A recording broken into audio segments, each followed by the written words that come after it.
મોટા ભાગના શિવ ભક્તો રુદ્રાક્ષને ધારણ કરે છે. તેને ભગવાન શિવનું પ્રતીક માનવામાં આવે છે. રુદ્રાક્ષને હાથ પર બંગડી તરીકે, ગળામાં માળા તરીકે પહેરવામાં આવે છે. એવું માનવામાં આવે છે કે જે લોકો રુદ્રાક્ષ ધારણ કરે છે તેમને ભગવાન શિવની કૃપા મળી રહે છે અને તેમની નકારાત્મકતા દૂર થાય છે. એવું પણ માનવામાં આવે છે કે રુદ્રાક્ષની ઉત્પત્તિ ભગવાન શિવના આંસુમાંથી થઈ હતી. આ સંબંધમાં પ્રચલિત દંતકથા અનુસાર એકવાર ભગવાન શિવ ધ્યાનમાં બેઠા હતા.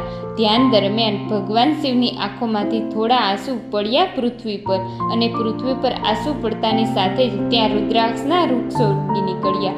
આ માન્યતા છે કે ત્યારથી રુદ્રાક્ષનો જન્મ થયો હતો. મિત્રો, આજના વિડીયોમાં આપણે રુદ્રાક્ષ સાથે જોડાયેલી ખાસ વાતો વિશે વાત કરવાના છીએ, તો વિડીયો અંત સુધી જુઓ. અને જો તમે અમારી ચેનલમાં નવા હોય તો ચેનલને સબસ્ક્રાઇબ કરી બેલ આઇકન દબાવી દેજો, જેથી આવનારા બધા જ વિડીયોની અપડેટ મળતી રહે. રુદ્રાક્ષની એક મુખીથી લઈને 14 મુખી સુધીના હોય છે. દરેક રુદ્રાક્ષનું પોતાનું આગવું મહત્વ છે. જુદી જુદી ઈચ્છાઓ માટે અલગ અલગ રુદ્રાક્ષ ધારણ કરવાની સલાહ જ્યોતિષીઓ આપે છે. કદ પ્રમાણે રુદ્રાક્ષના 3 પ્રકાર છે. રુદ્રાક્ષનો પ્રથમ આકાર આમળા જેવો થોડો મોટો છે.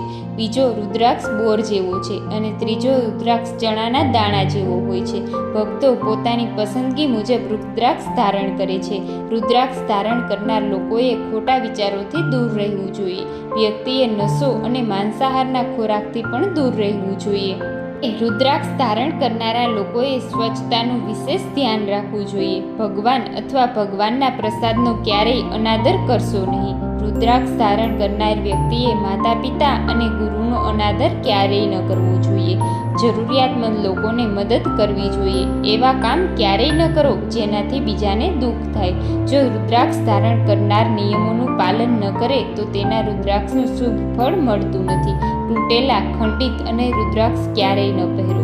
રુદ્રાક્ષ ધારણ કરો જો સંપૂર્ણ ગોળ હોય, જેના દાણા સ્પષ્ટ દેખાતા હોય. દોરાને દોરવા માટે જે રુદ્રાક્ષમાં કુદરતી રીતે છિદ્ર હોય છે તે શ્રેષ્ઠ માનવામાં આવે છે.